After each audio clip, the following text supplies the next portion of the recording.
আচ্ছা, আমাদের হাতে যে স্মার্টফোনটা আছে ওটাই যদি কোনোভাবে ভৌতিক জগতের দরজা খুলে দেয়, কেমন হবে ব্যাপারটা?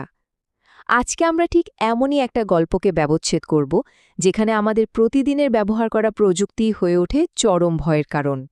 এক মুহূর্তের জন্য ভাবা যাক তো, ফোনের নেভিগেশন অ্যাপটা যদি শুধু রাস্তা না দেখিয়ে তার চেয়েও বেশি কিছু দেখাতে শুরু করে, মানে এমন কিছু যা সাধারণ চোখে দেখার কথা নয়।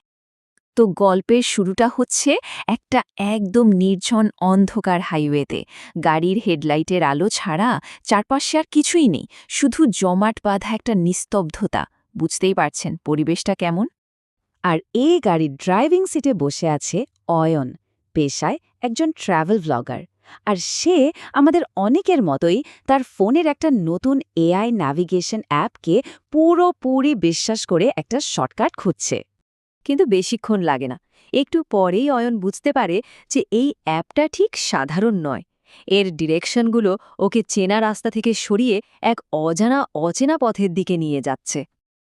অ্যাপটার ভয়েসটাও কেমন যেন অদ্ভুত, আর এটা হঠাৎ করেই আশেপাশের এমন সব জিনিসের বর্ণনা দিতে শুরু করে যা অয়ন খালি চোখে দেখতেই পাচ্ছে না।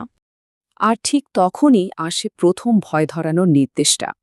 এক মুহূর্তের মধ্যে একটা অদৃশ্য বিপদের অনুভূতি তৈরি হয়ে যায়। প্রশ্নটা তো এখানেই, এই অ্যাপটা আসলে কি দেখতে পাচ্ছে? এই একটা প্রশ্নই কিন্তু পুরো গল্পটাকে একটা সাধারণ রাতের ড্রাইভ থেকে একটা ভয়ঙ্কর রহস্যের দিকে ঠেলে দেয়। টেকনোলজি কি তাহলে এমন কিছু দেখতে পায় যা আমরা পাই না? আর গল্পটা ঠিক এখান থেকেই একটা সাংঘাতিক দিকে মোড় নেয়, কারণ এবার অ্যাপটার আসল উদ্দেশ্যটা, মানে এর পেছনের ভয়ঙ্কর সত্যটা সামনে আসে। অয়ন যা বুঝতে পারে তা হল, অ্যাপটা আসলে জিপিএস দিয়ে ওর গাড়িটা ট্র্যাকই করছে না। এই সিগন্যালটা, যেটাকে বলা হচ্ছে ডেড সিগন্যাল, এটা আসলে ট্র্যাক করছে মৃত আত্মাদের। শুধু তাই না, অ্যাপের স্ক্রিনের দিকে তাকিয়ে ও স্পষ্ট দেখতে পায় যে ম্যাপের উপর কতগুলো ছোট ছোট লাল ডট, মানে কিছু সত্তা খুব দ্রুত ওর গাড়ির দিকেই এগিয়ে আসছে। গল্পটা এবার ক্লাইম্যাক্সের দিকে যাচ্ছে। ওই লাল বিন্দুগুলো সবকটা একসাথে অয়নের গাড়ির উপর এসে মিলে যায়, আর ঠিক সেই মুহূর্তে অ্যাপটা ঘোষণা করে যে গন্তব্যে পৌঁছানো হয়ে গেছে। আর অ্যাপটা ওর শেষ সবচেয়ে হাড় হিম করা কথাটা বলে, যা বাইরের অদৃশ্য বিপদটাকে সরাসরি গাড়ির ভেতরে নিয়ে আসে। স্বাভাবিকভাবেই অয়ন ভয়ে পেছনে তাকায়, কিন্তু পেছনের সিটটা একদম খালি, কিছু নেই। এটা যেন এক মুহূর্তের জন্য স্বস্তি দিলেও আরও বেশি বিভ্রান্ত করে দেয়। কিন্তু আসল টুইস্টটা আসে এমন একটা টেকনোলজি থেকে যা আমরা সবাই চিনি, সবাই ব্যবহার করি, আর সেটা হলো ফোনের ফ্রন্ট ক্যামেরা।